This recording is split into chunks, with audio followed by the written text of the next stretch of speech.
ദൈവത്തിന് മാത്രം ഒരു പുതിയ വീഡിയോയിലേക്ക് എല്ലാവരെയും സ്വാഗതം ചെയ്യുന്നു, എല്ലാവരെയും വന്ദനം ചെയ്യുന്നു. കഴിഞ്ഞ വീഡിയോയിൽ AD 70 കർത്താവ് വന്നു, കർത്താവിൻ്റെ വരവിൻ്റെ കൗണ്ട് ഡൗൺ കഴിഞ്ഞു എന്നുള്ളതിനെ ആസ്പദമാക്കിയായിരുന്നു ഒരു വീഡിയോ ഞാൻ ചെയ്തത്. ആ വീഡിയോയ്ക്ക് ശേഷം ചിലരെ വിളിച്ച് സംശയങ്ങൾ ചോദിക്കുകയും അവരുടെ ആശയക്കുഴപ്പങ്ങൾക്ക് അവർക്ക് ഒരു പരിഹാരം ലഭിച്ചു എന്ന് അത് മുഖാന്തരം അവർ പറയുകയും ചെയ്യാനിടയായി. അവർ ചിലരോട് പറഞ്ഞത് AD 70 കർത്താവ് വന്നു എന്ന് ചിലർ പഠിപ്പിക്കുകയും ഒരാളല്ല പലരും പഠിപ്പിക്കുകയും അതിൻ്റെ അടിസ്ഥാനത്തിൽ ഒത്തിരി ആശയക്കുഴപ്പങ്ങൾ ഉണ്ടാക്കി അത് ശരിയാണ് എന്ന് വിശ്വസിക്കുകയും ചെയ്യും. അങ്ങനെ ആശയക്കുഴപ്പത്തിൽ ഇരുന്ന് ആത്മീയ ആരാധന പോലും നഷ്ടപ്പെട്ട് ഒരു ആത്മീയമായിട്ടുള്ള ഒരു വളർച്ച അനുഭവിക്കുന്ന ഒരു ഘട്ടത്തിലാണ് ഇങ്ങനെ ഒരു വീഡിയോ കണ്ടത്. എനിക്ക് ഈ പറഞ്ഞ ഈ കാര്യത്തോട് വിശ്വാസം ഉണ്ടായിരുന്നെന്നും എന്നാൽ ഇത് കഴിഞ്ഞപ്പോഴാണ് ഇതിൻ്റെ കാര്യം അറിയണമെന്ന് പറഞ്ഞ് ചിലർ വിളിക്കുകയും ആ കാര്യങ്ങൾ പറഞ്ഞു കൊടുക്കുകയും അവർക്കൊരു ആശ്വാസം ലഭിക്കുകയും ചെയ്തു. ഞാൻ ആ വീഡിയോ പറഞ്ഞതുപോലെ ഇന്നത്തെ കാലഘട്ടത്തിൽ പ്രൊട്ടറിസ്റ്റ് എന്ന് പറയുന്ന മോഡേൺ ഗ്രൂപ്പ് അതിൻ്റെ വിശ്വാസം പുലർത്തുന്നവർ ഇത്തരത്തിലുള്ള ആശയക്കുഴപ്പങ്ങൾ സഭയിൽ മുഴുവനായി അല്ലെങ്കിൽ സമൂഹത്തിൽ ഇത് പഠിപ്പിച്ച് അനേകരെ ആശയക്കുഴപ്പത്തിലാക്കുകയും അനേകരുടെ വിശ്വാസത്തിൽ അവരെ പുറകോട്ട് കൊണ്ടുപോവുകയും വ്യത്യാസമില്ലാത്ത ഒരു നിലയിലേക്ക് എങ്ങും ഇല്ലാത്ത നിലയിലേക്ക് അവരെ കൊണ്ടെത്തിക്കുകയും ചെയ്യുന്നു എന്നത് ഒരു വാസ്തവമായിട്ടുള്ള ഒരു കാര്യമാണ്. ഈ ബൈബിൾ വ്യാഖ്യാനമായ ചില കാര്യങ്ങൾ പ്രാരംഭത്തിൽ അല്പം സൂചിപ്പിക്കാൻ ഞാൻ ആഗ്രഹിക്കുകയാണ്. പലരും ബൈബിൾ വ്യാഖ്യാനിക്കുന്നത് ഒരു സിസ്റ്റമാറ്റിക് ആയിട്ടുള്ള ഒരു പഠനം അവർക്ക് വേദപുസ്തകപരമായി ലഭിച്ചതിന് ശേഷമല്ല.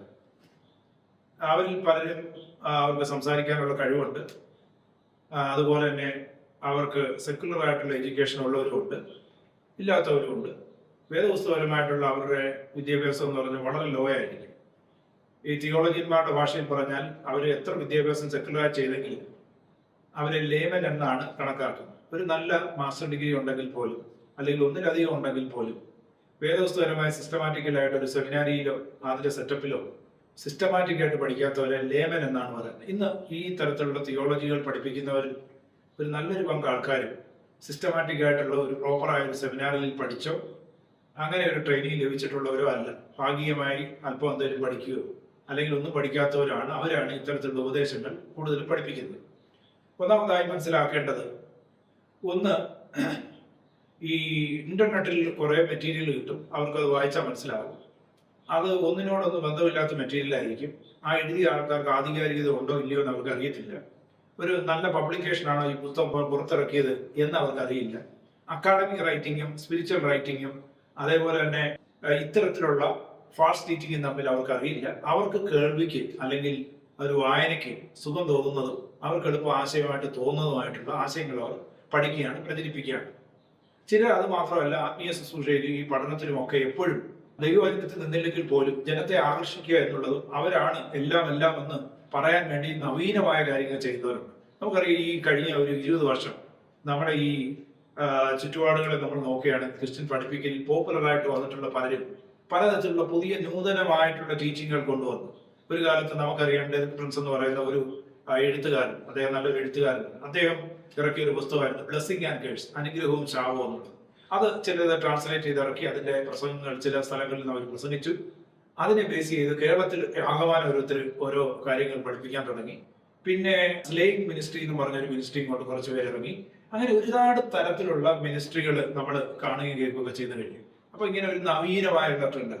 ഇതിന് ഇപ്പോൾ ഈ തുടങ്ങിയ പ്രൊപ്പണന്റ് ആയിട്ടുള്ള ആൾക്കാരൊന്നും ഈ രംഗത്തിപ്പം സജീവമായിട്ടില്ല. അവര് ചിലരൊക്കെ മറ്റ് സഭകളിലേക്ക് മാറുകയും മറ്റു ചിലയൊന്നും ഇല്ലാത്ത നിലയിൽ നിൽക്കുകയും ഇത്തരത്തിലുള്ള ആശയങ്ങൾ പ്രചരിപ്പിക്കുകയൊക്കെ ചെയ്യുന്ന ഒരു കൺഫ്യൂഷൻ അവരിൽ തന്നെ വലിയൊരു കൺഫ്യൂഷനും അവർ ചുറ്റിപ്പറ്റി നിൽക്കുന്ന മേഖലകളിലും അവർക്കൊരു വലിയ കൺഫ്യൂഷനിൽ പോയിക്കൊണ്ടിരിക്കുകയാണ് എന്നുള്ള കാര്യമാണ് മനസ്സിലാക്കേണ്ടത്.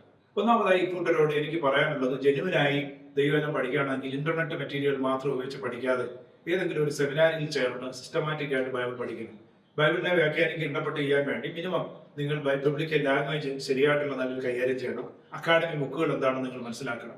അതുകൂടാതെ മെത്തഡോളജീസ് എന്താണെന്ന് മനസ്സിലാക്കണം. ഈ മെത്തഡോളജികളെ കുറിച്ചൊന്നും അറിയാതെ എവിടെയെങ്കിലും നെറ്റിൽ വായിച്ചിട്ട് IC-Jesus എന്നോ എക്സ്-ജീസസ് എന്നൊക്കെ പറഞ്ഞാൽ ഇതൊന്നും നിങ്ങൾ പറയുന്നതൊന്നും ശരിയല്ല.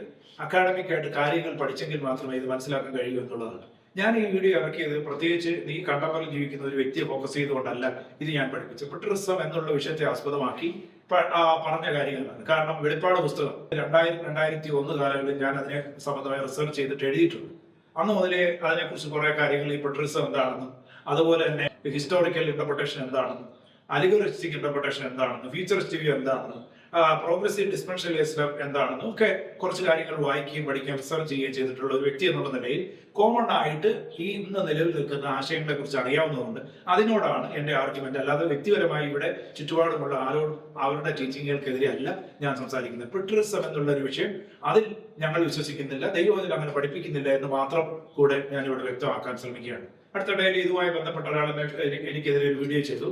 അദ്ദേഹം എന്റെ പേര് ഇൻഡയറക്റ്റ് വേയിൽ സൂചിപ്പിച്ചു. അതിന്റെ ഓരോ വാക്കുകളൊക്കെ എടുത്ത് അത് വ്യാഖ്യാനിക്കാനും അല്ലെങ്കിൽ അതിനെ വിമർശിക്കാനും ഒക്കെ തുടങ്ങി. അത് സംബന്ധമായിട്ടൊന്നും ഞാൻ പറയാൻ പോകുന്നില്ല. കാരണം അതൊന്നും എനിക്ക് ഉത്തരം പറയത്തക്ക നിലയിലുള്ള കാര്യങ്ങളൊന്നും അതിനകത്തില്ല. അതുകൊണ്ട് ഞാൻ അതവിടെ വെക്കുകയാണ്. പക്ഷെ ഞാൻ പറഞ്ഞുകൊണ്ടിരിക്കുന്ന ഈ ചില എന്റെ വീഡിയോകളിൽ കഴിഞ്ഞ നാളുകളിലെല്ലാം ഞാൻ പഠിപ്പിച്ചുകൊണ്ടിരുന്ന കർത്താവിന്റെ വരവിനോടുള്ള ബന്ധത്തിലുള്ള 4ാമത്തെ വീഡിയോ ആണ് കഴിഞ്ഞ പ്രാവശ്യം ചെയ്തത്. അതുമായിട്ട് തുടർമാനമായിട്ടാണ് ഞാൻ ഈ വിഷയം പോകുന്നത്. എങ്കിലും അനേകർക്ക് ചില ആശയക്കുഴപ്പങ്ങൾ ഉള്ളതുകൊണ്ട് എന്താണ് ഈ വ്യാഖ്യാനം എന്ന് നിങ്ങൾ മനസ്സിലാക്കേണ്ടതിനായിട്ട് ഞാൻ പറയട്ടെ. ബൈബിൾ എന്ന് പറഞ്ഞ ഒരു നോവൽ പുസ്തകമല്ല, സാധാരണ ഒരു ചരിത്ര പുസ്തകമല്ല, ഒരു സയൻസ് പുസ്തകമല്ല, അല്ലെങ്കിൽ ഒരു പദ്യമോ ഗദ്യമോ അങ്ങനെയൊന്നും തിരിക്കാൻ പറ്റുന്ന ഒരു പുസ്തകമല്ല ബൈബിൾ. നിങ്ങൾക്ക് ഇഷ്ടമുള്ളതുപോലെ അതിനെ വ്യാഖ്യാനിക്കാൻ ഒക്കത്തില്ല. ഇഷ്ടമുള്ളിടത്ത് അതിനെ അക്ഷരികമായും ഇഷ്ടമുള്ളിടത്ത് അവിടെ അലിഗറിക്കലായിട്ടും അല്ലെങ്കിൽ ഫിഗറേറ്റീവായിട്ടും ചിലയിടത്ത് സാദൃശ്യങ്ങളായിട്ടും തിരിച്ചു മറിച്ച് ഉപയോഗിക്കാൻ പറ്റുന്ന ഒന്നല്ല.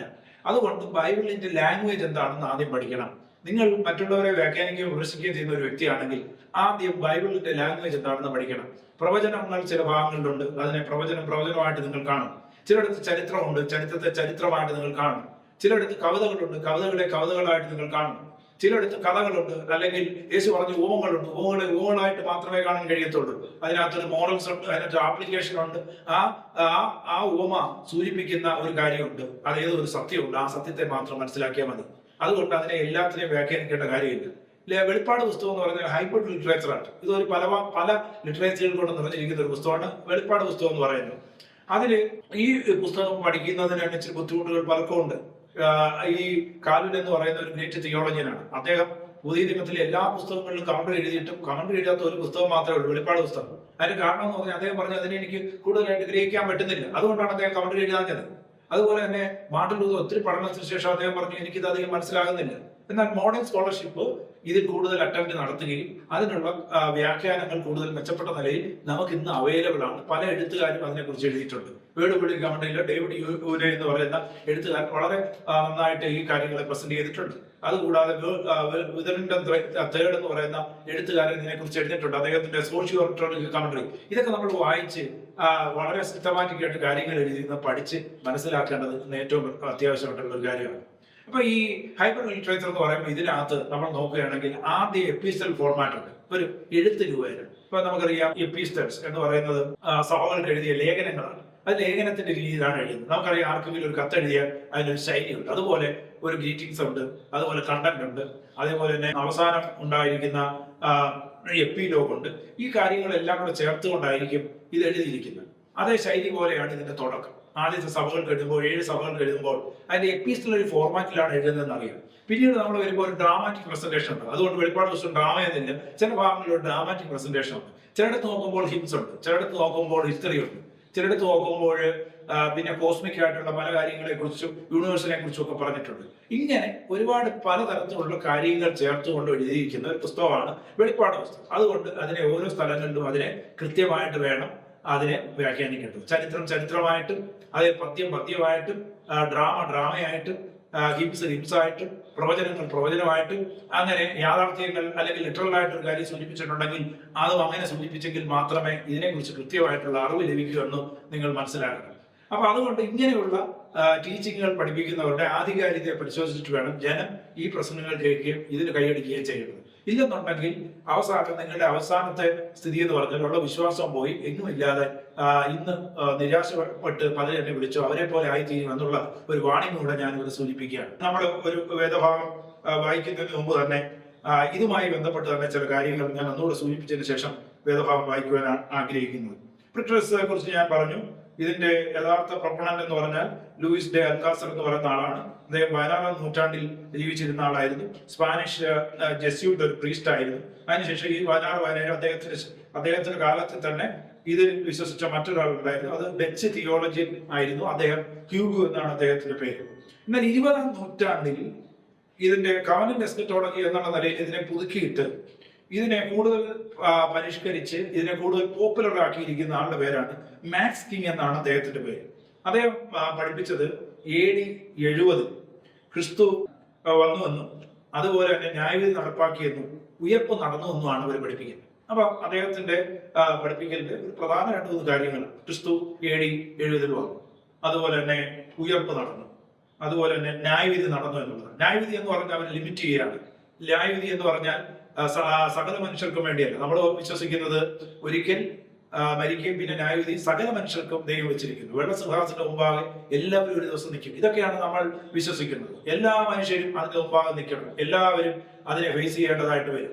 അപ്പൊ ചെമ്മരിയാടിനെ കോലാടിനെ തമ്മിൽ വേർതിരിക്കും. ഇതൊക്കെയാണ് നമ്മൾ മനസ്സിലാക്കിയിരിക്കുന്ന ദൈവവചനത്തിലുള്ള തിയോളജി എന്ന് പറഞ്ഞത്. എന്നാൽ ഇവർ പറയുന്നതെന്ന് പറഞ്ഞു കഴിഞ്ഞാൽ കേവലം ഈ ന്യായവിധി എന്ന് പറഞ്ഞാൽ ജെറുസലേമിൽ മാത്രം ഒതുങ്ങിയിരിക്കുന്ന ഒരു ന്യായവിധിയാണെന്നാണ് അവർ പറയുന്നത്. ജെറുസലേമിൽ മാത്രം, ജൂതന് മാത്രമുള്ള ഒരു ന്യായവിധിയെ കുറിച്ചാണ് അവർ പറയുന്നത്. അല്ലാതെ മൊത്തത്തിലുള്ള ഒരു ന്യായവിധിയെ കുറിച്ചൊന്നും അവരവിടെ പറയുന്നില്ല എന്ന് നമ്മൾ മനസ്സിലാക്കേണ്ടതായിട്ടുണ്ട്.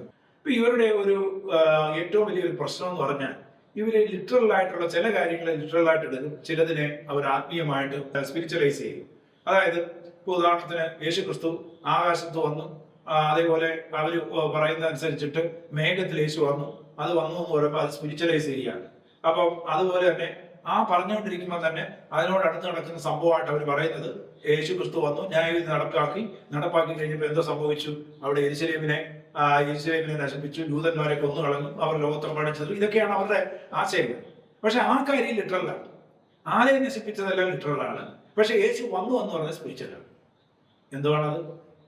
ആരെയും നശിപ്പിച്ചു എന്നുള്ളതെല്ലാം ലിറ്ററലാണ്. അതുപോലെ തന്നെ ഉയർത്തെഴുന്നേറ്റു എന്ന് പറയുന്നത് സ്പിരിച്വലാണ്. ഇതെന്താണ്?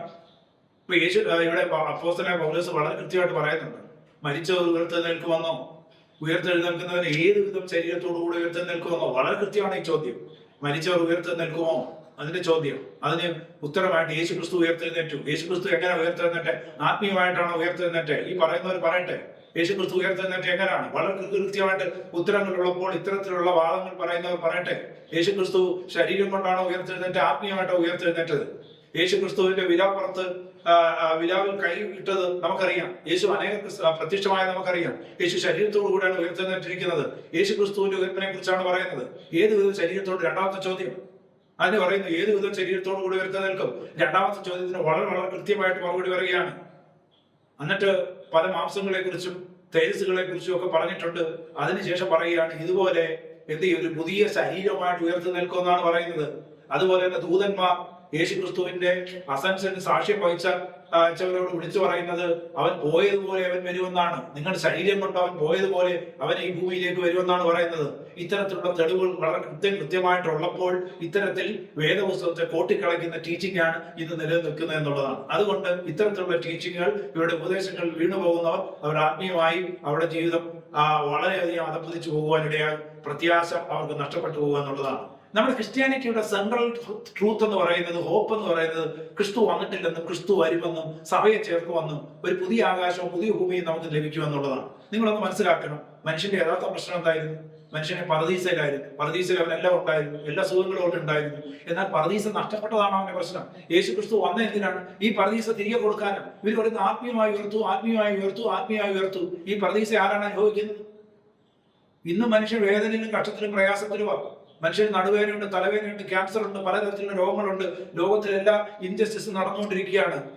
ഇത് മാറ്റി ഒരു പുതിയ പരദീസയിലേക്ക് നമുക്ക് വേദപുസ്തകം അല്ലെങ്കിൽ ക്രിസ്തു വിഭാവനം ചെയ്യുന്ന വെളിപ്പാട് പുസ്തകം പറയുന്ന പുതിയ ആകാശം പുതിയ ഭൂമിയും, യെശയ്യാ വിളിച്ചു പറഞ്ഞ പുതിയ ഭൂമി പുതിയ ആകാശം പുതിയ ഭൂമിയും, അപ്പോസ്തലൻ പറഞ്ഞ പുതിയ ആകാശവും പുതിയ ഭൂമിയും, അതേപോലെ പത്രോസ് പറഞ്ഞ പുതിയ ആകാശവും പുതിയ ഭൂമിയും, യേശു പറഞ്ഞു ആകാശവും ഭൂമിയും മാറും. ഇതെല്ലാം തിരുവചനത്തിൽ വളരെ കൃത്യമായി പറഞ്ഞിട്ടുണ്ട്. ഇതൊരു അനിഹിലേഷനെ കുറിച്ചാണ് പറയുന്നത്. എന്റെ വാക്കാദ്യം പഠിക്കണം. Annihilation of the earth, annihilation of the earth and annihilation of the universe എന്ന് പറഞ്ഞാൽ ഇത് മാറിയതിനു ശേഷം അതിന് പകരം മറ്റൊന്ന് വരും. ഇത് ആത്മീയമായിട്ട് നിങ്ങൾ കുറെ കാര്യങ്ങൾ അക്ഷരീയമായി പഠിപ്പിക്കുക, കുറെ കാര്യങ്ങൾ ആത്മീയമായി പഠിപ്പിക്കുക. കാര്യങ്ങൾ മിക്സ് ചെയ്യുകയാണ്. കാര്യങ്ങളെ ലിറ്ററേച്ചർ അനുസരിച്ചല്ല പരിഗണിക്കുന്നത്. ചുമ്മാ അത് ആരെങ്കിലും എവിടെങ്കിലും പറഞ്ഞു എന്ന് പറഞ്ഞ് അതിനെ പ്രൊപ്പണന്റ് ആയിട്ടുള്ള ചിലരുണ്ട്, അതിനെ കൂട്ടുപിടിച്ച് പോകുന്നവരുണ്ട്. ഇതാണ് സംഭവിക്കുന്നത്. അതുകൊണ്ട് വിശ്വാസികൾ ഇക്കാര്യത്തിൽ ഒരു കൃത്യമായിട്ടുള്ള ഒരു നിലപാടുണ്ടായിരിക്കണം. ഇങ്ങനെയുള്ള അവരുടെ ടീച്ചിങ്ങുകളെ വളരെ സശ്രദ്ധയോട് മാത്രമേ നമ്മൾ വീക്ഷിക്കാവൂ. നമ്മൾ വായിക്കുന്ന പുസ്തകങ്ങൾ പോലും നല്ല എഴുത്തുകളെ വായിക്കാവൂ. നാം കേൾക്കുന്ന പ്രസംഗങ്ങൾ ആധികാരികമായി പ്രസംഗിക്കുന്നവരെ ആയിരിക്കണം. നമ്മുടെ സഭകളിൽ ദൈവവചനം ശുശ്രൂഷിക്കാൻ വരുന്നവർ ദൈവവചനം ആഴത്തിൽ പഠിച്ചവരായിരിക്കണം. എത്ര വലിയ ശുശ്രൂഷകന്മാരാണെങ്കിൽ അങ്ങനെയുള്ളവരെ നമ്മൾ പ്രൊമോട്ട് ചെയ്താൽ ദൈവസഭയ്ക്ക് നാളെ ദോഷമുണ്ടാകും. ഇന്ന് അത് ദോഷം ഉണ്ടായിക്കൊണ്ടിരിക്കുക എന്നുള്ളതാണ്. ഇന്ന് ഇത് ആധുനിക ലോകത്തിൽ ഈ പ്രിറ്ററിസം പാർഷ്യലായിട്ട് അംഗീകരിക്കുന്നവരുണ്ട്. ഇപ്പൊ അതിന് ഒരു തിയോളജിയനുണ്ട്, ഫേമസ് തിയോളജിയൻ എൻഡി റൈറ്റ്, അതുപോലെ തന്നെ R.C. സ്പ്രൗൾ എന്ന് പറയുന്ന രണ്ടുപേരും. അവരൊന്നും ഇത്തരത്തിലുള്ള പഠിപ്പിക്കാറില്ല. അതിനൊരു ഭാഗികമായിട്ട് യെരുശലേമിന്റെ നാശം എന്ന് പറയുന്നത് ഭാഗികമായിട്ട് കാര്യങ്ങൾ നിറവേറിയെന്നും, അല്ലെ ജൂതങ്ങളോടുള്ള ബന്ധത്തിൽ അവിടെ സൈന്യങ്ങൾ യെരുശലേമിനെ വളഞ്ഞപ്പോൾ ആ ന്യായവിധി അവർ ഭാഗികമായിട്ട് സംഭവിച്ചു എന്ന് പറയുമ്പോൾ തന്നെ അവരാരും വിശ്വസിക്കുന്നില്ല അവസാന ന്യായവിധി കഴിഞ്ഞുവെന്നും മനുഷ്യന് ശരീരത്തോടുകൂടി ഒരു ഉയർപ്പില്ല എന്നും ആത്മീയമായിട്ടുള്ള ഒരു ഉയർപ്പേ ഉള്ളൂ എന്നും ശരീരമായിട്ട് ഉയർപ്പ് ഇല്ലെന്നൊന്നും അവർ വിശ്വസിക്കുന്നില്ല. അവരെല്ലാം വിശ്വസിക്കേണ്ടത് ഒരു അന്ത്യന്യായവിധി ഉണ്ടെന്നും മനുഷ്യൻ ശരീരത്തോട് ഉയർത്തി നിൽക്കുമെന്നും ഒക്കെ അവർ വിശ്വസിക്കുകയാണ്. ഇനി ഈ ലോകത്തിൽ ന്യായവിധി നടക്കാൻ പോകുന്നുവെന്നും അവർ വിശ്വസിക്കുന്നുണ്ട്. അപ്പം ഈ കാര്യങ്ങളൊക്കെ വളരെ കൃത്യമായിട്ട് പഠിക്കുന്ന അക്കാഡമിക് ആയിട്ടുള്ള തിയോളജിയന്മാരുടെ ഇടയിൽ ഇത്തരത്തിലുള്ള തർക്കങ്ങളൊന്നുമില്ല. ആദ്യം ഒരു കാര്യം കൂടെ മനസ്സിലാക്കണം. നമ്മൾ ഈ പറയുന്ന ഈ വാദങ്ങളും തർക്കങ്ങളും ഒന്നും പണ്ഡിതന്മാരുടെ ഇടയിൽ ഇല്ലെന്നുള്ളത്. ഇതിനെക്കുറിച്ചൊക്കെ വളരെ ചീപ്പായിട്ടാണ് അവർ കരുതുന്നത്. കാരണം ഇതൊന്നും ആർഗ്യുമെന്റ് ചെയ്യേണ്ട കാര്യമില്ല. ഇതിനകത്തൊന്നും ഇങ്ങനെ ഒരു ആർഗ്യുമെന്റിനെ ഒരു ഗ്രൗണ്ട് ഇല്ല എന്നുള്ളതാണ്. ഇതൊന്നും ബൈബിളിൽ വായിച്ചു പഠിക്കുന്ന ഒരു ലേമന് പോലും മനസ്സിലാക്കാൻ കഴിയും. ഇങ്ങനെ ഒരു വ്യാഖ്യാനം വരത്തില്ല. AD 70 കർത്താവ് വന്നിട്ട് പോയി, അത് ആത്മീയമായിട്ടാണ് വന്നിട്ട് പോയത്, ഇതാണെന്നൊക്കെ പറയുന്ന കാര്യങ്ങളൊന്നും ഇതൊന്നും പണ്ഡിതന്മാരുടെ ചർച്ച പോലും വരുന്ന ഒരു കാര്യങ്ങളല്ല. നിങ്ങളൊരു അക്കാഡമി ബുക്ക് വായിക്കും, ഇതൊന്നും ഇന്ന് അവിടെ രേഖപ്പെടുത്തത്തില്ല. ഇതൊന്നും അങ്ങ് രൂപപ്പെടുത്തില്ല. ഒരു സ്കൂളിൽ ഇങ്ങനെയുള്ള കാര്യങ്ങൾ പഠിപ്പിക്കത്തില്ല. അപ്പോൾ വളരെ സബ്സ്റ്റാൻഡേർഡ് ആയിട്ടുള്ള ആശയങ്ങൾ വെച്ചുകൊണ്ട് വാദിക്കുകയും തെറ്റിക്കുകയും ജനത്തെ ആ വിശ്വാസത്തിൽ അകറ്റിക്കളയുകയും ചെയ്യുന്നതാണ് നമ്മൾ കാണാൻ കഴിയുന്നത് എന്നുള്ളതാണ്. അപ്പൊ ഇവിടെ നാശം അക്ഷരീയമായി അവർ വ്യാഖ്യാനിക്കുന്നു. എന്നിട്ട് യെരുശലേമിന്റെ നാശം അക്ഷരീയമായി വ്യാഖ്യാനിക്കുകയും അതുപോലെ കർത്താവിന്റെ വരവ് ആത്മീയമായി വ്യാഖ്യാനിക്കുകയും ചെയ്യുക.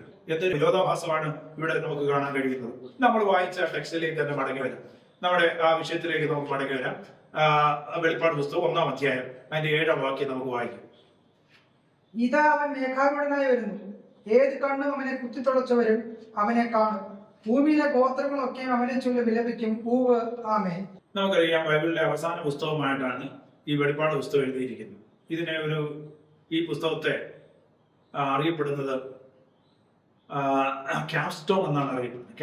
ക്യാപ്സ്റ്റോൺ എന്ന് പറഞ്ഞു കഴിഞ്ഞാൽ പഴയ കാലങ്ങൾക്ക് ബിൽഡിംഗ് ഉണ്ടാക്കുമ്പോൾ അതിന്റെ മുകളിൽ 2 ചുവരുകളെ ചേർത്ത് വെക്കാൻ വേണ്ടി, അടുപ്പിക്കാൻ വേണ്ടി ഉപയോഗിച്ചിരിക്കുന്ന ചുവരുകളെ ചേർക്കുന്ന കല്ലിനെയാണ് ഈ ക്യാപ്സ്റ്റോൺ എന്ന് പറയുന്നത്. എന്ന് പറഞ്ഞാൽ ഈ ബൈബിളിലെ 66 പുസ്തകങ്ങൾ, 65 പുസ്തകം കഴിഞ്ഞുള്ള ഈ 66ാമത്തെ പുസ്തകങ്ങൾ ഇതിനെല്ലാം ഉറപ്പിച്ചു നിർത്തുവാൻ വേണ്ടി വെച്ചിരിക്കുന്ന അവസാനത്തെ പുസ്തകമായിട്ടാണ് കണക്കാക്കുന്നത് ഈ വെളിപ്പാട് പുസ്തകം എന്ന് പറയുന്നത്. ഈ പുസ്തകം AD 95-നും 96-നും ഇടയിൽ എഴുതപ്പെട്ടു വന്ന വേദപണ്ഡിതന്മാരെല്ലാം തന്നെ വിശ്വസിക്കുന്നു. പിന്നെ ഈ പ്രിട്ടറിസ്റ്റുകാർ ചിലര് ഇവർക്ക് ഇത് തെളിയിക്കാൻ വേണ്ടി AD 70-ന് മുമ്പ് എഴുതിയെന്ന് പറഞ്ഞെങ്കിലേ ഇത് പറ്റത്തുള്ളൂ. കാരണം വേറെ ചോദ്യം എന്ന് പറഞ്ഞാൽ ഈ AD 70-ൽ ഇതിനുശേഷം ജീവിച്ചിരുന്നവരൊന്നും ഇതിനെക്കുറിച്ച് കേട്ടിട്ടുമില്ല, അറിഞ്ഞിട്ടുമില്ല, ഒരു പുസ്തകത്തിലും എഴുതിയിട്ടില്ല. ആ കാലയളവിലും 70-ലും 80-ലും 90-ലും അതേപോലെ തന്നെ 2-ാം നൂറ്റാണ്ടിന്റെ ആരംഭത്തിലും ഇങ്ങനെ 15-ാം നൂറ്റാണ്ട് വരെ ജീവിച്ചിരുന്നവരെല്ലാം ആരും ഒരു തർക്കവും ഇല്ല. ഇവരെല്ലാം വിശ്വസിച്ചുകൊണ്ടിരുന്നത് കർത്താവ് വന്നിട്ടില്ല, കർത്താവിന് വേണ്ടി കാത്തിരുന്നു. പ്രത്യേകിച്ച് 1-ാം നൂറ്റാണ്ടിൽ ജീവിച്ചിരുന്ന വളരെ സോക്കോൾഡ് ഹിസ്റ്റോറിയൻസ്മാർ വരെ ഇതിനെ പ്രതീക്ഷിച്ചുകൊണ്ടിരുന്നു. അന്നൊന്നും ആരും അറിയാത്ത ഒരു സംഭവം ഇത് 16-ാം നൂറ്റാണ്ടിൽ, ഇന്ന് 21-ാം നൂറ്റാണ്ടിൽ ജീവിച്ചിരിക്കുന്നവരുടെ മനസ്സിൽ ഉണ്ടാക്കി വെച്ചിരിക്കുന്ന കാര്യങ്ങൾ മാത്രമാണെന്ന് മനസ്സിലാക്കണം. അപ്പോൾ അന്നത്തെ കാലയളവിൽ ക്രൈസ്തറാണ് ദൈവം, ക്രൈസ്തർ ഈസ് ദ ലോർഡ് എന്ന് പഠിപ്പിച്ചിരുന്ന സമയത്ത് യേശുക്രിസ്തു ദൈവമാണെന്ന് പറയുക. ഇപ്പൊ ഇവിടെ യോഹന്നാൻ ഉൾപ്പെടെ എന്ത് ചെയ്യുക, ഒരു വിക്ടിമായിരിക്കുകയാണ്. എവിടാണ് വിക്ടിമായിരിക്കുന്നത്? വിക്ടിമായിരിക്കുന്നത് താനിവിടെ പത്മോസ് ദ്വീപിൽ താനായിരിക്കുകയാണ്. അപ്പൊ ഇവിടെ ക്രിസ്തുവിനെ പ്രസംഗിച്ചത് കൊണ്ട് ക്രിസ്തു അല്ല ദൈവം എന്നും പറഞ്ഞു, കൈസർ മാത്രമാണ് ദൈവം എന്ന് പറയുമ്പോൾ ഇവിടെ ദൈവം ക്രിസ്തുവാണ് ദൈവമെന്നും അവൻ വരാൻ പോകുന്നു എന്നും വളരെ കൃത്യമായിട്ട് പീഡയിലായിരിക്കുന്ന, ചിതറിപ്പോയിരിക്കുന്ന വിശ്വാസികളെ ഉറപ്പിക്കുവാൻ വേണ്ടിയാണ് ഇത് എഴുതുന്നത്. 7 സഭകൾക്കും എഴുതുകയാണ്. ആസിയയിലെ 7 സഭകൾക്കും പീഡിക്കപ്പെട്ട സഭയ്ക്കും എഴുതുകയാണ്. ക്രിസ്തു രാജാവായി അവൻ വരാൻ പോവുകയാണ്, അവൻ അക്ഷരീയമായി ഈ ലോകത്തിൽ വരും, അവൻ അക്ഷരീയമായി ഈ ലോകത്തെ ഭരിക്കും എന്നതാണ് ഇവിടെ പറയുന്നത്. ഇവിടെ ഈ വെളിപ്പാട് പുസ്തകത്തിന്റെ പ്രതിവാദി വിഷയം എന്ന് പറഞ്ഞു കഴിഞ്ഞാൽ മൃഗമല്ല, ഇത് ക്രിസ്തു അല്ല. ഇതിനകത്ത് പ്രധാന വിഷയം എന്ന് പറഞ്ഞു കഴിഞ്ഞാൽ, അല്ലെങ്കിൽ ഇവിടെ വരുന്ന അലിഗോറിക്കൽ ആയിട്ടുള്ള, സിംബോളിക് ആയിട്ടുള്ള, അനിമലിസ്റ്റിക് ആയിട്ടുള്ള മെറ്റഫോറുകളെ കാര്യങ്ങളെ കുറിച്ചല്ല ഇതിന്റെ യഥാർത്ഥ പ്രതിവാദി വിഷയം എന്ന് പറഞ്ഞാൽ. ഇത് യഥാർത്ഥ പ്രതിവാദി വിഷയം എന്ന് പറഞ്ഞാൽ രാജാവായ ക്രിസ്തുവിനെ കുറിച്ചാണ്. അവൻ രാജാവായി വീണ്ടും വരുന്നു എന്നുള്ളതാണ്. അവൻ സാധാരണ നിലയിൽ വരത്തില്ല. ആദ്യത്തെ അവന്റെ വരവ് നിങ്ങളൊന്ന് പരിശോധിച്ചു കഴിഞ്ഞാൽ അവിടെ നമുക്ക് കാണാൻ കഴിയും, അവൻ ബേത്ലഹേമിൽ ജനിച്ചു. അതിനുശേഷം നമുക്കറിയാം യേശുവിന്റെ വളർച്ച എന്ന് പറയുന്നത് ശൈശവവും ബാല്യവും ഒക്കെ നമുക്കറിയാം നസ്രയത്തിലായിരുന്നു. 30 വയസ്സ് വരെയുള്ള യേശുവിന്റെ ജീവിതം. ശൈശവത്തിൽ കുറച്ച് സമയം യേശു ഈജിപ്തിലോ മറ്റുമൊക്കെ ആയിരുന്നു എന്നൊക്കെയാണ് യേശുവിനെ കുറിച്ച് ചരിത്രങ്ങൾ നമ്മൾ പഠിക്കുമ്പോൾ മനസ്സിലാക്കാൻ കഴിയും. അതിനുശേഷം യേശു നസ്രയത്തിൽ വന്നു, യേശു അവിടെ വളർന്നു. അങ്ങനെ ആരാലും അറിയപ്പെടാത്ത ഒരു സാധാരണക്കാരനായി അവിടുത്തെ ജനമൊക്കെ അറിയുമായിരുന്നു യേശുവിനെ. അവിടുത്തുകാർക്കൊക്കെ ഐഡന്റിഫൈ ചെയ്യാം. പിന്നെ തച്ചന്റെ മകനല്ലേ എന്ന് ഐഡന്റിഫൈ ചെയ്യുന്നുണ്ട്. അവർക്കൊക്കെ അറിയത്തക്ക നിലയിൽ ഒരു ചെറിയ ഗ്രാമത്തിൽ, സിറ്റി എന്ന് പറയുന്നത് എന്നാലും ഏതാണ്ട് 200-300 പേര് മാത്രം അന്ന് ജീവിക്കുന്ന ഒരു സ്ഥലം. ഇന്നത്തെ രീതിയിൽ നമുക്ക് പറഞ്ഞ ചെറിയ ഗ്രാമം എന്ന് പറയാൻ പറ്റത്തുള്ളൂ. അങ്ങനെയുള്ള ഒരു സ്ഥലത്താണ് യേശു വളരുന്നത്. യേശു സാധാരണക്കാരനായ മാതാപിതാക്കളുടെ കീഴിൽ അവർ വളർന്നു. അങ്ങനെയൊക്കെയാണ് യേശുവിന്റെ മുമ്പോട്ടുള്ള പോക്ക് എന്ന് നമുക്കറിയാം. അതിനുശേഷം യേശുവിനെ നമ്മൾ കാണുന്നത് തന്റെ പരസ്യ ശുശ്രൂഷയുടെ ബന്ധത്തിൽ ഗലീലയിലൊക്കെ നമുക്ക് കാണാൻ കഴിയുന്നുണ്ട്. തന്റെ പരസ്യ ശുശ്രൂഷയുടെ സെൻട്രൽ പോയിന്റ് ആയിട്ട് ഉപയോഗിച്ചിരുന്ന കവർന്നഹൂമിലാണ്. അവൻ കവർന്നഹൂമിൽ വന്നപ്പോൾ പലപ്പോഴും അവിടെ കവർന്നഹൂമിൽ വന്നതായിട്ട് മനസ്സിലാക്കാം. ചിലരെ കുറിച്ച് പറയുന്നത് കവർന്നഹൂമിൽ പത്രോസിന്റെ വീടായിരുന്നു. അതുകൊണ്ട് അവിടവുമായി ബന്ധപ്പെട്ടായിരുന്നു യേശുവിന്റെ ശുശ്രൂഷകളെല്ലാം കേന്ദ്രീകരിക്കുകയും എവിടെയെങ്കിലും പോയിട്ടുണ്ടെങ്കിൽ യേശു അവിടെയാണ് വരുന്നത്. യേശുവിന്റെ ശുശ്രൂഷ 300 കിലോമീറ്റർ അപ്പുറം, യേശു ജനിച്ചിരുന്ന സ്ഥലത്ത് അല്ലെങ്കിൽ ജീവിച്ചിരുന്ന സ്ഥലത്ത് നിന്ന് 300 മൈൽ അപ്പുറം പോയിട്ടില്ല എന്നാണ് പറയുന്നത്. അപ്പോൾ ഭൂമിശാസ്ത്രമായി കുറച്ച് ഏരിയകൾ മാത്രമേ യേശു കവർ ചെയ്തിട്ടുള്ളൂ. യേശുവിനെ കണ്ടിട്ടുള്ളത് വളരെ കുറവാണ്. അവിടെ യേശുവിനെ കാണിച്ചു കൊടുക്കാൻ വേണ്ടി യൂത വേണമായിരുന്നു. കാരണം യേശു പലരിൽ നിന്നും മറഞ്ഞിരുന്നു എന്നുള്ളതാണ്. അപ്പൊ നമുക്ക് ഇതൊക്കെ മനസ്സിലാക്കാൻ കഴിയുന്ന ഒരു കാര്യം എന്താണെന്ന് പറഞ്ഞാൽ യേശുവിനെ എല്ലാവരും കണ്ടിട്ടില്ല എന്നുള്ളതാണ്. എന്നാൽ യേശുവിന്റെ രണ്ടാം വരവിൽ വിസിബിൾ കമ്മിങ് ആണ്. എല്ലാ കണ്ണും കാണും. അവനെ കുത്തിത്തുടച്ചവർ കാണും, അവനെ ക്രൂശീകരിച്ചവർ കാണും, പീലാത്തോസ് കാണും. ആ കാലയളവിൽ ജീവിച്ചവർ മാത്രമല്ല, എല്ലാവർക്കും ഒരു ഉയർപ്പുണ്ട്. അത് മരിച്ചവർ ആവാതെ കൊണ്ട് ഉയർക്കും. ഇവരെല്ലാം കണ്ടേ പറ്റത്തുള്ളൂ. അവനെ കുത്തിത്തുടച്ചവർ കാണും. അപ്പോൾ ഒരു യൂണിവേഴ്സൽ വിസിബിലിറ്റി ഉണ്ടാകും എന്നുള്ളതാണ് യേശുവിന്റെ വരവിൽ. എല്ലാ മനുഷ്യരും കാണും. ഇന്ന് നമുക്കറിയാം സോളാർ എക്ലിപ്സുകൾ നടക്കും. ഈ അടുത്ത കാലത്ത് ചന്ദ്രഗ്രഹണമുണ്ട്. ഇന്ത്യയുടെ ഏത് ഭാഗത്ത് നിന്നുള്ളവർക്കും ചന്ദ്രനെ കാണാമായിരുന്നു. കാരണം ഇവിടെ ഭൂമി വന്ന് ചന്ദ്രനെ മൂടി. അപ്പോഴത് രക്തതുല്യമായി മാറും. അപ്പോൾ രക്തം പോലെ ചുവപ്പ് നമുക്കവിടെ കാണാൻ കഴിയുമായിരുന്നു. അപ്പോൾ അത് നമ്മൾ വീക്ഷിച്ചു. ഇതുപോലെ കർത്താവ് വരുന്ന സമയത്ത് എല്ലാ മനുഷ്യർക്കും കാണത്തക്ക നിലയിൽ, എല്ലാ കണ്ണുകളും കാണത്തക്ക നിലയിൽ വിസിബിൾ ആയിട്ട് യേശു വരും. യേശു ശരീരത്തോടു കൂടെ പോയതുപോലെ തന്നെ ശരീരത്തോടു കൂടെ വരും. യേശു ശരീരത്തോടു കൂടെ ഉയർത്തെഴുന്നേറ്റതുപോലെ അവൻ ശരീരത്തോടു കൂടെ വരും. യേശുവിന്റെ ഉയർപ്പ് പോലെ ഒരു ഉയർപ്പും യേശുവിന്റെ ശരീരത്തോട് പോലെ ഒരു ശരീരവുമാണ് നമുക്ക് ലഭിക്കുന്നതാണ് തിരുവചനം നമ്മളെ പഠിപ്പിക്കുന്നത്.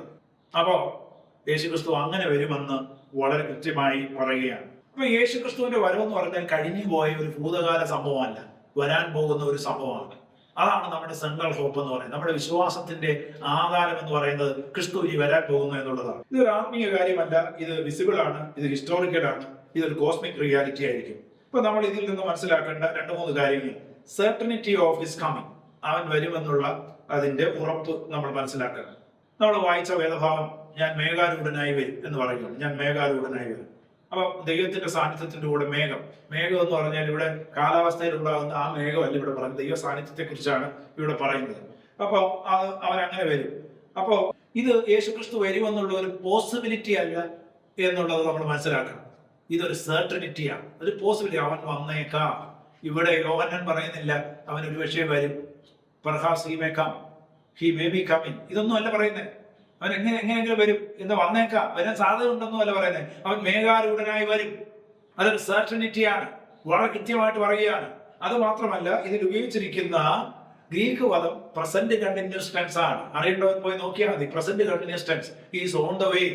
അവൻ എന്ത് ചെയ്യുക? അവൻ ഓൺ ദ വേ ആണ്. അവൻ എന്ത് ചെയ്യുക? അവന്റെ വരവ് എന്ത് ചെയ്തു? ആരംഭിച്ചിരിക്കും. ചില പറയും അവൻ വേഗത്തിൽ വരുമെന്ന് പറഞ്ഞിരിക്കുന്നു, എന്നിട്ട് ഇത്രയും വന്നില്ലല്ലോ. അങ്ങനെ പിന്നെ AD 70 വരെ അത് വേഗത്തിലല്ലോ. യേശു ഉയർച്ച സ്വർഗാരോഹണം ചെയ്തത് ശേഷം എത്ര വർഷങ്ങൾ കഴിഞ്ഞ് AD 70 എന്ന് പറഞ്ഞു. ഒന്ന് വേഗത്തിൽ വരുമെന്ന് പറഞ്ഞാൽ ഇവിടെ മനുഷ്യന്റെ സമയം പോലാണ് ഇവര് പ്രൊഫറ്റിക്കൽ ടൈമിനെയൊക്കെ കൂട്ടുന്നത്. അങ്ങനെയാണെങ്കിൽ AD 70 വളരെ താമസിച്ചാണ് ബ്രദർ നിങ്ങൾ പറയുന്നത്. AD 70 താമസിച്ചാണ്. അപ്പൊ നിങ്ങൾ എന്താ ഉദ്ദേശിച്ചുകൊണ്ട്? അപ്പൊ കർത്താവിന്റെ ആദ്യത്തെ വരവ് എന്താ വേഗത്തിൽ വരാൻ? അത് ഒത്തിരി താമസിച്ചായിരുന്നു. എത്രയോ വർഷങ്ങളുടെ പ്രവചനങ്ങൾക്ക് ശേഷം വന്നേ. അവ രണ്ടാമത്തെ വരവ് നിങ്ങൾ എന്താ ലിറ്ററലി ഇങ്ങനെ കാണുന്ന ക്വിക്കിലി എന്ന് പറഞ്ഞു കഴിഞ്ഞാൽ മനുഷ്യന്റെ സമയമായിട്ട് വരുന്നു. ചിലർ പറയും കർത്താവിന്റെ വരവ് യോന കടലാനയുടെ വയറ്റിയിരുന്ന പോലെ 3 രാവും 3 പകലും ഇരുന്നു. അങ്ങനെ പ്രൊഫറ്റിക്കൽ ഇയർ അനുസരിച്ച് അത് കൂട്ടണം. കർത്താവ് 3000 വർഷം ഇരുന്നു, 3000 വർഷം ഇരുന്നു എന്നൊക്കെ ഉള്ളത്. ഇതൊക്കെ ബൈബിളുമായിട്ട് യാതൊരു ബന്ധവും ബൈബിൾ ലിറ്ററേച്ചറുമായിട്ട് യാതൊരു ബന്ധവും ഇല്ലാത്ത യുക്തിയില്ലാത്തവർ പറയുന്ന കാര്യങ്ങളാണ്. ബൈബിളുമായിട്ട് എന്തെങ്കിലും ബന്ധമുള്ളവരാണെങ്കിൽ അതൊരു ചരിത്ര സംഭവമായിരുന്നു യോനയെന്ന്. യോന കടലാനയുടെ വയറ്റിൽ ഇരുന്ന 3 ദിവസമാണെന്നും അത് ലിറ്ററൽ ആയിട്ടുള്ള ഒരു സംഭവമാണെന്നും അറിയും. അതിനെ ഒരിക്കലും പ്രൊഫറ്റിക്കലായിട്ട് അതിനെ വ്യാഖ്യാനിക്കേണ്ട കാര്യമായിട്ടില്ല എന്നുള്ളതാണ്. അതുപോലെ തന്നെ ഒരു കാര്യം നാം മനസ്സിലാക്കണം, പ്രൊഫസി ആണെങ്കിൽ പോലും ഒരു യാഥാർത്ഥ്യത്തിലേക്കാണ് വിരൽ ചൂണ്ടുന്നത്. പ്രൊഫറ്റിക്കൽ ലാംഗ്വേജ് ആണെങ്കിൽ ഒരു യാഥാർത്ഥ്യത്തിലേക്കാണ് വിരൽ ചൂണ്ടുന്നത്. യാഥാർത്ഥ്യം എന്താണെന്ന് മനസ്സിലാക്കണം, അതിന് കോണ്ടെക്സ്റ്റ് മനസ്സിലാക്കണം. ഇത് അറിഞ്ഞിട്ട് വേണം വ്യാഖ്യാനിക്കേണ്ടത്. അല്ലാതെ ദൈവവചനം ആർക്കും എടുത്ത് എല്ലാവരെയും പഠിപ്പിച്ച് എല്ലാവരും വഴിതെറ്റിക്കുന്ന ഒന്നല്ല. ഈ വചനം എന്ന് പറഞ്ഞ ജീവനുള്ളതാണ്. ഇത് 20 തലയുള്ള വാളാണ്. ഇത് വളരെ സൂക്ഷ്മതയോട് നമ്മൾ കൈകാര്യം ചെയ്യേണ്ടതാണ്. അതിന്റെ ആധികാരികതയോട് കൈകാര്യം ചെയ്യേണ്ടതാണ്. അത് പൗത്രതയോട് കൈകാര്യം ചെയ്യേണ്ടതാണ്. അതുകൊണ്ട് അതിനകത്തൊരു വിശുദ്ധി ഉണ്ടാകണമെന്ന് പറയുമ്പോൾ അതിനെ പുച്ഛത്തോട് തള്ളേണ്ട കാര്യമൊന്നുമില്ല. 2, യൂണിവേഴ്സാലിറ്റി ഓഫ് ഹിസ് കമ്മിങ്. അതാണ് നമ്മൾ മനസ്സിലാക്കേണ്ടത്, യൂണിവേഴ്സാലിറ്റി ഓഫ് കമ്മിങ്. ഇപ്പൊ യേശുവിന്റെ വരവെന്ന് പറഞ്ഞാൽ ഒളിഞ്ഞൊന്നും അല്ല യേശു വരാൻ പോകുന്നത്. എല്ലാവർക്കും കാണത്തക്ക നിലയിലുള്ള ഒരു വരക്കമാണ് യേശു വരാൻ പോകുന്നത്. റോമർ ഭരിച്ചപ്പോൾ അവർ വിചാരിച്ചു അവരുടേതാണ് ഈ ലോകം, അവരാണ് എന്നാ ഭരിക്കാൻ പോകുന്നത്. ബാബിലോൺകാരെ ഭരിച്ചപ്പോഴും വിചാരിച്ചു അവരുടേതാണ് ലോകം, അവരാണ് ഭരിക്കാൻ പോകുന്ന ലോകം മുഴുവൻ. ഗ്രീക്കുകാരും വിചാരിച്ചു, പേർഷ്യക്കാരും വിചാരിച്ചു, ബ്രിട്ടീഷ് സാമ്രാജ്യം വിചാരിച്ചു ഇവരാണല്ല. പക്ഷെ ഈ ലോകങ്ങളെല്ലാം അസ്തമിച്ചിട്ട് കർത്താവിന്റെ ഒരു രാജ്യം വരും. അത് വിസിബിൾ ആയിട്ട് തന്നെ വരും.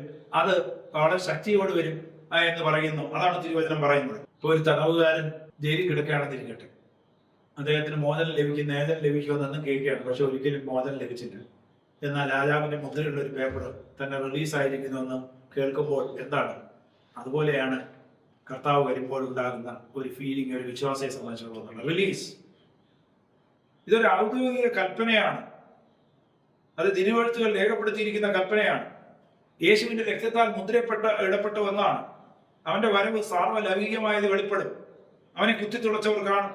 ക്രിസ്തുവിന്റെ ആദ്യ വരവ് വളരെ എളിയതായിരുന്നെങ്കിൽ, താൻ ബേഥലഹേമിൽ ജനിച്ച് നസ്രത്തിൽ വളർന്നെങ്കിൽ, കവർന്ന പോവൽ തന്റെ ശുശ്രൂഷകൾ നിർവഹിച്ചെങ്കിൽ, അത് കുറച്ച് മാത്രം പേരെ ഞാൻ നേരത്തെ സൂചിപ്പിച്ചതോടെ കണ്ടുള്ളൂ. എന്നാൽ എല്ലാവരും കാണത്തക്ക നിലയിലുള്ള ഒരു വിസിബിലിറ്റി ഇവിടെ ഉണ്ടാകുമെന്നുള്ളതാണ്. ഇത് ജീവിച്ചിരിക്കുന്നവരും മരിച്ചവരും കാണും, യഹൂദന്മാരും വിശ്വാസികളും കാണും, എല്ലാവരും കാണും. അവനെ കുത്തിത്തുളച്ചവരും കാണുമെന്ന് യോഹന്നാൻ പറയുകയാണ്. ഇത് വിശ്വാസികളെ സംബന്ധിച്ചോളം ഇതൊരു സന്തോഷത്തിന്റെ ദിവസമായിരിക്കും. 1 യോഹന്നാൻ 3:2 വായിക്കുമ്പോൾ നമുക്ക് അവിടെ കാണാൻ കഴിയും. വായിക്കുക, 1 യോഹന്നാൻ 3:2. നാം ഇപ്പോൾ ദൈവമക്കളാകുന്നു, നാം ഇന്നത് ആകും എന്ന് ഇതുവരെ പ്രത്യക്ഷമായില്ല. അവൻ പ്രത്യക്ഷനാകുമ്പോൾ നാം അവനെ താൻ ഇരിക്കും പോലെ തന്നെ കാണുന്നത് കൊണ്ട് അവനോട് സദൃശന്മാർ ആകും എന്ന് നാം അറിയുന്നു. ഇപ്പൊ ഇവിടെ നമ്മൾ പറയുന്നത് നാം ദൈവമക്കളാകും. നാം ഇപ്പോൾ ദൈവമക്കളാകുന്നു, നാം ഇന്നത് ആകുമെന്ന് ഇതുവരെ പ്രത്യക്ഷമായില്ല. നാം ഇന്നതാകുമെന്ന് ഇതുവരെ പ്രത്യക്ഷമായിട്ടില്ല. നാം ദൈവമക്കളാകും. അപ്പൊ അത് പ്രത്യക്ഷമാകാൻ പോകുന്നതാണ്. അതിനെക്കുറിച്ചുള്ള പ്രത്യാശയാണ് അവിടെ നമുക്ക് ലഭിക്കുന്നത് എന്നുള്ളതാണ്. ഇവിടെ വായിക്കുന്നത് ഭൂമിയിലെ എല്ലാ ഗോത്രങ്ങളും അവനെ കുറിച്ച് വിലപിക്കും. ഇല്ലേ? ഭൂമിയിലെ എല്ലാ ഗോത്രങ്ങളും. ഇപ്പൊ ഇവര് പറയുന്നത് AD 70 കർത്താവ് വന്നെന്ന് പറഞ്ഞാൽ അവിടെ ഏതൊക്കെ ഗോത്രങ്ങൾ ഉണ്ടായിരുന്നു ആ സമയത്ത്? എത്ര പേര് വിലപിച്ചു? ഈ ആത്മീയ വിലപിപ്പാണെങ്കിൽ അവിടുത്തെ കുറച്ച് ആൾക്കാരെല്ലാം വിലപിച്ചോളൂ. ആത്മീയ നിങ്ങൾ പറയുന്നു എല്ലാം ആത്മീയവൽക്കരിക്കില്ലേ? ഓരോ കാര്യങ്ങൾ, അക്ഷരീയമായ കാര്യങ്ങൾ എടുത്തിട്ട് ആത്മീയവൽക്കരിക്കില്ലേ? നിങ്ങളന്ന് ആത്മീയമാണെങ്കിൽ അവിടെ ഉള്ളവർ കുറച്ചല്ലേ വിലപിച്ചത്? ഭൂമിയിലെ സകല ഗോത്രങ്ങളും ഇവരെ വിലപിക്കും. ഭൂമിയിൽ എത്ര ഗോത്രങ്ങളുണ്ടെന്ന് നിങ്ങൾക്കറിയാം? ഇന്ത്യയിൽ തന്നെ എത്ര ഗോത്രങ്ങളുണ്ടെന്ന് നിങ്ങൾക്കറിയാം? സ്റ്റേറ്റിൽ തന്നെ എത്ര ഗോത്രങ്ങളും എത്ര ഭാഷകളും ഉണ്ട്. ഈ സകല ഗോത്രങ്ങളും അവനെ കുറിച്ച് വിലപിക്കും എന്ന് പറയുമ്പോൾ സകലം എന്ന് പറഞ്ഞാൽ എന്തുവാ? കുറച്ചെന്നാണ് അതിന്റെ അർത്ഥം. ഇതിന്റെ അർത്ഥം എന്താണ്? ഭൂമിയിലെ സകല ഗോത്രങ്ങളും അവനെ ചൊല്ലി വിലപിക്കും. ഒരു ഭാഗം സന്തോഷിക്കും, മറ്റേ കൂട്ടർ വിലപിക്കും എന്ന് പറഞ്ഞാൽ ഇതൊരു ഫ്യൂണറൽ ക്രൈ പോലെ ഒരു ഡീപ്പ് ക്രൈ ആയിരിക്കും. കാരണം എന്താണെന്ന് അറിയാം? ആഴത്തിലുള്ള വിലാപം. കാരണം അവർ ഈ സത്യം അറിഞ്ഞത് വളരെ വൈകിപ്പോയി എന്ന് അവർ തിരിച്ചറിയുകയാണ്. ആഴത്തിലുള്ള ഒരു വിലാപം അവർക്കുണ്ടാകും. അപ്പൊ ഇതാണ് കർത്താവിന്റെ വരവിന്റെ സെർട്ടനിറ്റി എന്നുള്ളത് വളരെ കൃത്യമായി പറയുകയാണ്. ഞാനിവിടെ എന്റെ ആ വാക്കുകൾ ഇവിടെ ചുരുക്കുകയാണ്. ദൈവമക്കളെ, നമുക്ക് അവിടെ വിളിക്കപ്പെടുന്നു.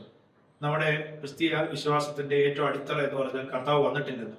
നമ്മൾ ഓരോ പ്രാവശ്യം തിരുമേശ നടത്തുമ്പോൾ കർത്താവ് വരും വരെ ഇത് ചെയ്യണമെന്ന് പറഞ്ഞിട്ടുള്ളത് കൊണ്ട് ആ തിരുമേശം നമ്മൾ അതിൽ നിന്ന് ഭാഗമൊക്കെ ആവുകയാണ്. പൗത്രതയോട് കർത്താവിന്റെ വരവിനായി സഭ പ്രാർത്ഥിച്ചുകൊണ്ടിരിക്കുകയാണ്. അവന്റെ രാജ്യത്തിനായി. കർത്താവ് നമ്മളെ പഠിപ്പിച്ചു, നിന്റെ രാജ്യം വരണം. അത് ഭൂമിയിൽ ഭാഗികമായി മാത്രമേ വന്നിട്ടുള്ളൂ. അതിന്റെ പൂർണ്ണ നിറവോട് വരണം. അതിന്റെ ഫുൾ സ്ട്രെങ്തോട്, ഫുൾ പൊട്ടൻഷ്യൽ ദൈവരാജ്യം വരണം. അതാണ് ആ രാജ്യത്തെക്കുറിച്ചാണ് പറയുന്നത്. കണ്ണുനീരില്ലാത്ത, വേദനയില്ലാത്ത, മരണമില്ലാത്ത. അവിടെ ആ കർത്താവിന്റെ വരവിൽ മരണം നീങ്ങിപ്പോകും. ഇവിടെ ഇവർ പറയുന്ന കർത്താവിന്റെ മരണം എന്ന് പറഞ്ഞ ആത്മീയമാണെങ്കിൽ ഇവിടെ ഇന്നും എന്താണ് സംഭവിച്ചുകൊണ്ടിരിക്കുന്നത്? കർത്താവിന്റെ ആദ്യത്തെ വരവുകൊണ്ട് എന്താണ് പ്രയോജനം? ആർക്കെങ്കിലും എന്തിനും പ്രയോജനമുണ്ടോ? സ്പിരിച്വല എന്ന് പറഞ്ഞാൽ പിന്നെയും മരിക്കില്ലേ? മരിച്ചതിന് ശേഷം പിന്നെ ഒരു പ്രതീക്ഷയില്ലെന്നുണ്ടെങ്കിൽ പിന്നെ എന്താണ് കർത്താവ് വന്നതിന്റെ ഉദ്ദേശം? അപ്പോൾ ഇതൊക്കെ വളരെ കൃത്യമായ യാഥാർത്ഥ്യങ്ങളാണ്. അതുകൊണ്ട് കർത്താവ് വരുമെന്നുള്ളത് അത് എല്ലാവരെയും കാണുകയും വരുമെന്ന്. അതുകൊണ്ട് ലോകത്തിന്റെ റെസ്പോൺസ് അവരെ എല്ലാ കണ്ണും അവനെ കാണും, എല്ലാ ഗോത്രങ്ങളും അവനെ ചൊല്ലി വിലപിക്കുമായതുകൊണ്ട് അവന്റെ പ്രത്യാശയ്ക്കായിട്ട് ദൈവം നമുക്ക് കൃപ നൽകട്ടെ എന്ന് പറഞ്ഞുകൊണ്ട് എന്റെ വാക്കുകളെ ഇവിടെ ചുരുക്കുന്നു. ദൈവം നമ്മെ അനുഗ്രഹിക്കണം.